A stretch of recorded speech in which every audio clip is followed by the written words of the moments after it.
So this morning we're going to be painting a deep super for one of our hives that we captured this spring. We've got this Beautitone Signature flat paint, and it has a low VOC, which is really important for bees and whenever using it, so it's less than 100 grams per liter. It doesn't have as many fumes. And the color we're using here is, what I did is I took pictures of flowers that honeybees like, and all of the beehives that we have, they're painted in various shades of those flowers. This particular one I'm choosing to paint this kind of pinkish color because right now the other super that's on there is yellow, so I like to do different combinations of different colors so that I can easily identify the hives and give some variation. So we got here a deep super. Usually we make all of our own equipment, but we had to buy this yesterday because we couldn't find lumber that's this actual width. So I'm going to go ahead and paint these. That's what we're going to do.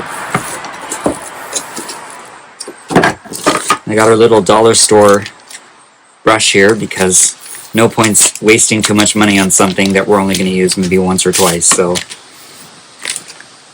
usually we do this in the spring, but I have to actually combine two of the hives. One of the hives is queenless, and it just hasn't been doing very well. So I'm going to merge it with the wild swarm that I caught this spring to kind of give them a better chance of at least surviving through the winter. So right now we have 4 hives, and we're going to have 3 at the end of this. So I'm just painting this.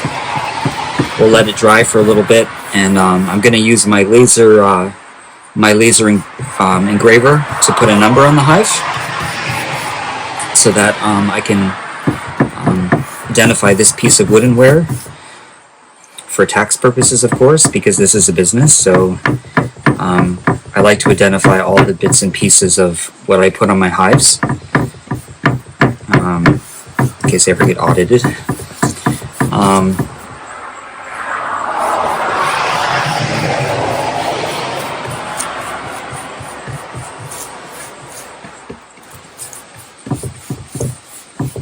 It's a nice color, right? It's going to dry a little darker.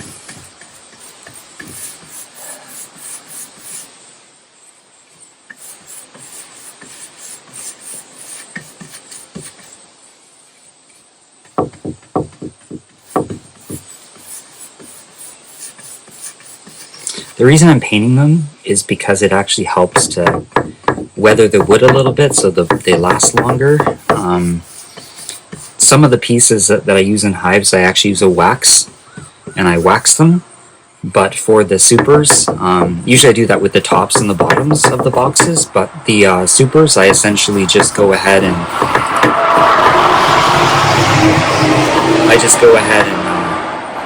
paint them. The bees don't care either way, really, to be honest. I mean, they can probably identify things using color and stuff a little bit, but to be honest, mostly it's location that they're identifying it based on. I'm pretty sure that's how it works. So I use wax on the other bits and pieces. That way.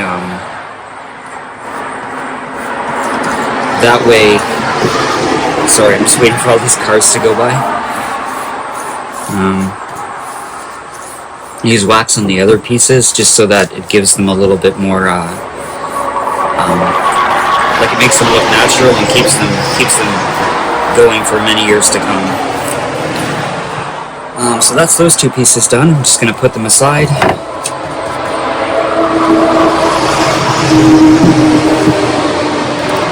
Just so that they dry a little bit. Don't have to worry about the inside of the box, because the inside of the box, they're going to coat with all of their own secretions. They're going to take the sap from the the trees, and they're going to coat everything on the inside of that box with that sap. So you don't have to worry about the inside of the box. It's just the outside of the box, and trying to weatherproof a little bit for the rain and the snow and everything else that we have, the sun, just to make it weatherproofed.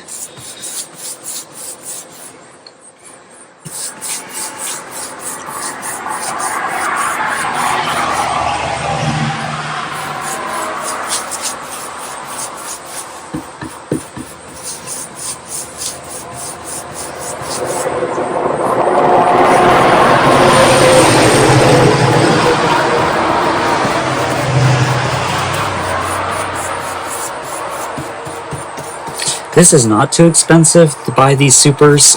This particular one cost about $22 plus tax for the unassembled super. We have a nail gun, and we also have the nails, because like I said, we make our own equipment as well here. But because of the width of this wood, we just really couldn't afford to find a piece of wood that's cost effective enough to beat that price, basically.